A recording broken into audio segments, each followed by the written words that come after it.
Good morning, everyone. And congratulations to the class of 2022.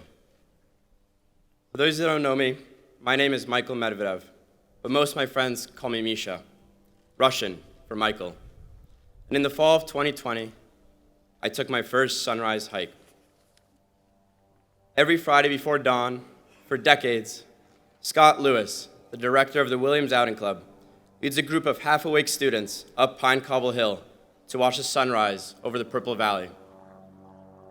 I wasn't a particularly outdoorsy person before arriving at Williams, but given that the pandemic had reduced the number of activities on campus, I decided to go for it. I set an alarm for 4:45 a.m. When it went off the next morning, I cursed at myself. I certainly hadn't gotten my 8 hours, and I definitely did not feel like hiking. But something told me I should go for it. So I rolled out of bed and trudged across campus. Scott was waiting for us, smiling, as he always is.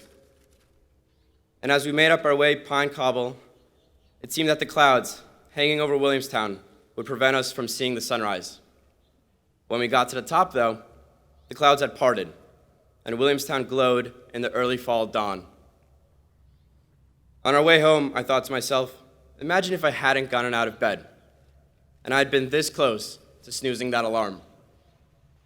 Indeed, at Williams and elsewhere, there are so many moments like the one at 4:45 a.m., where we're given a choice between being rational, getting much-needed sleep after a late night in Sawyer, or doing something a little less rational and a little more risky.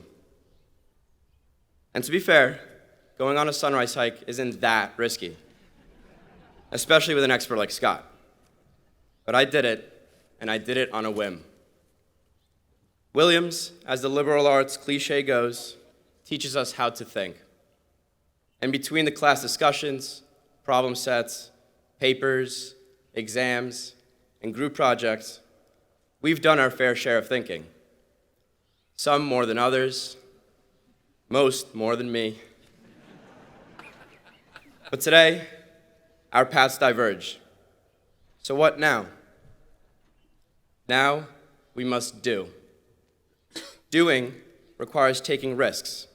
And to me, taking risks requires a healthy dose of delusion.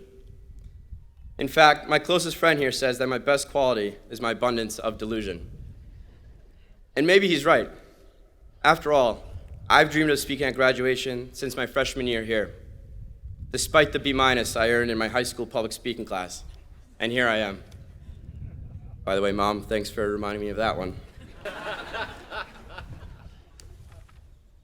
There's an old Chinese proverb about doing that stuck with me. It goes, the best time to plant a tree was 20 years ago, and the second best time is now. And so, as some of you know, 18 months ago, in an attempt to do, I took a massive risk. In hindsight, without much thought, I took out a bank loan and created Earth Cups, a company that tries to combat plastic pollution through its production of plant-based products and cups. And while there have been countless bumps along the way, we're working towards something that will have a positive impact.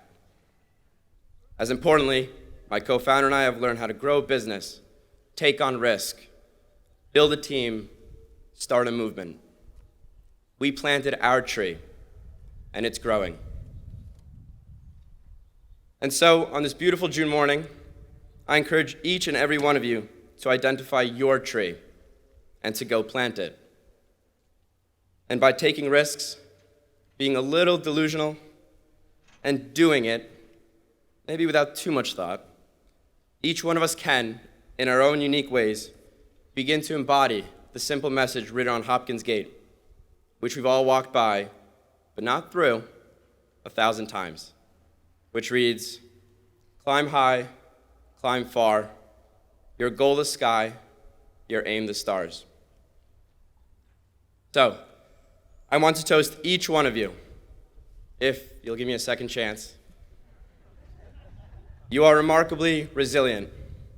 You have pivoted a few times these last few years, Don't let thinking hinder your doing.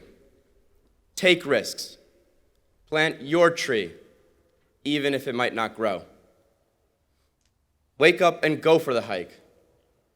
And even if you don't see the sunrise, you might just learn something on the way down.